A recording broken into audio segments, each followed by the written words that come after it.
Avant d'attaquer dans le vif du sujet, si vous n'avez pas vu la vidéo de présentation de la nouvelle Ducati Monster, je vous invite à aller la regarder, les liens sont dans la description. Je vais donner mon avis, je ne prétends pas du tout avoir la science infuse, et au contraire c'est plus un échange que j'ai envie d'avoir avec vous, donc n'hésitez pas à commenter et à me donner vos avis sur cette moto. Passez une bonne vidéo.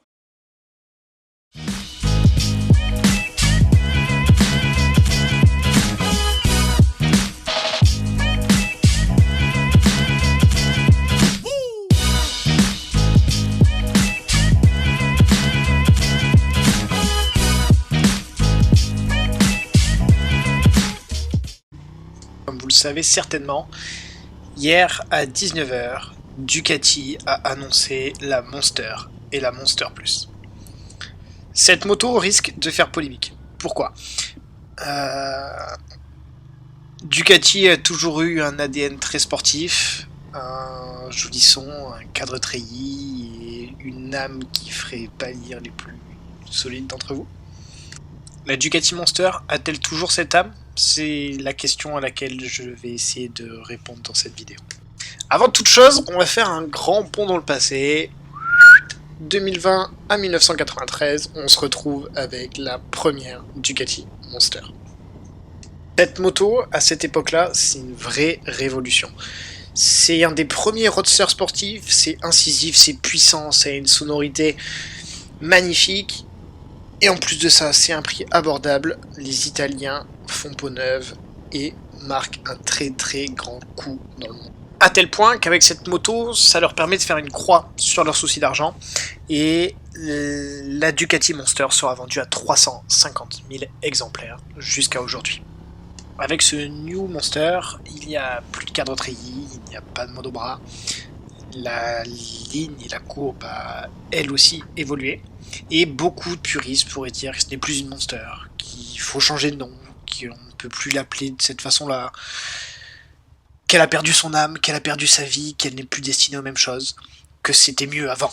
Alors effectivement, c'est pas les vieux Monster à carbu, ça n'a pas du tout la même tête. Mais moi je trouve que son petit phare LED là, et puis ses 111 bourrins, ça doit être quelque chose quand même. Et puis 166 kg à sec, à mon avis, ça doit être quand même hyper joueur. Alors ok, on est d'accord, cette Ducati elle a pas du tout la tête des Monster à carbu d'époque. Mais Ducati ça a toujours été une marque qui était dédiée à la performance, à la compétition. Et c'est important de noter ce lien là parce qu'aujourd'hui, elle a perdu beaucoup de poids. Et le poids c'est de la performance. Elle a gagné du couple, elle a gagné des chevaux. Et ça aussi c'est de la performance. Donc je pense sincèrement qu'avec cette moto là, Ducati a fait dans ce qu'elle savait faire et a continué la ligne directrice qu'elle doit suivre, qui est toujours d'améliorer les performances pour faire des belles machines, puissantes, précises, efficaces. Alors, on est d'accord, on aurait tous aimé avoir un joli monobras, avoir un joli treillis, mais la question qu'il faut se poser, c'est qu'est-ce qui est mieux pour Ducati ? Est-ce que c'est mieux de faire plaisir à une poignée de puristes qui connaissent les Monsters depuis des années et qui sont vraiment attachés à ces Monsters-là et qui achèteront peut-être même pas la moto parce qu'ils ont toujours leur S4R dans le garage ou leur 900 carbu ? Ou alors essayer d'aller conquérir de nouveaux marchés avec un roadster qui est abordable, puissant, joueur, précis et quand même qui a une belle gueule. Moi j'adore vraiment ce phare. Pourquoi pas avec une cylindrée plus élevée et un monobras dans l'avenir ? On sait pas. Je pense que le choix stratégique qui a été pris par Ducati n'est pas idiot et je pense que c'est une moto qui va plaire à beaucoup de monde. Quand je la regarde, moi je pense que c'est une moto quand même qui est fine, qui est facile. Dans la vidéo d'introduction, ils ont parlé d'angle de braquage amélioré, de hauteur de selle, de position un petit peu moins sur l'avant, un petit peu plus droite. Toutes ces choses-là, c'est pour rendre une moto facile. Donc c'est très clair que Ducati cherche à aller chercher un nouveau marché, de nouveaux clients, et c'est légitime, et tant mieux. Si le fait d'avoir cette stratégie-là, ça permet d'avoir des hyper sportives ou des roadsters hyper sport beaucoup plus performants, comme la V4S par exemple, ben moi je dis oui.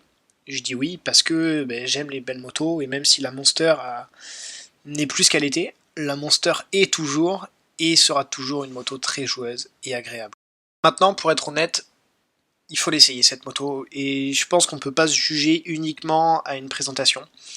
j'ai très envie d'être au mois de mars, aller chez mon concessionnaire, dire bon ben voilà, je veux l'essayer, je veux savoir ce qui va pas, est-ce que ça freine, est-ce que ça accélère, est-ce que c'est joueur, comment ça fonctionne. Je veux la sentir cette moto, je veux la voir vivre, et c'est pour ça que je suis pas fermé et que je me dis pas ben, c'est bon, Monster c'est fini, Monster c'est marrant.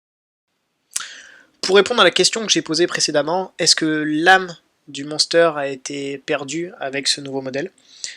À mon sens, non. Pourquoi? Alors oui, c'est évident qu'elle se japonise, entre guillemets, et qu'elle se rapproche un petit peu des MT-07 notamment, ou d'autres roadsters mid-size. Mais pour moi, Ducati est une marque de performance, et pour aller dans la performance, il faut être précurseur, il faut savoir évoluer avec son temps, et je pense que le Treillis a fait son temps, il a bien fait le taf, et il l'a fait longtemps, et je pense qu'aujourd'hui, il faut qu'on savoir évoluer, et évoluer en même temps que ces machines-là. Donc pour moi, c'est une bonne chose. J'espère que cette vidéo vous a plu, n'hésitez pas à me laisser un petit like et un petit commentaire, je serai très curieux d'échanger avec vous là-dessus, et je vous souhaite une belle journée. Ciao!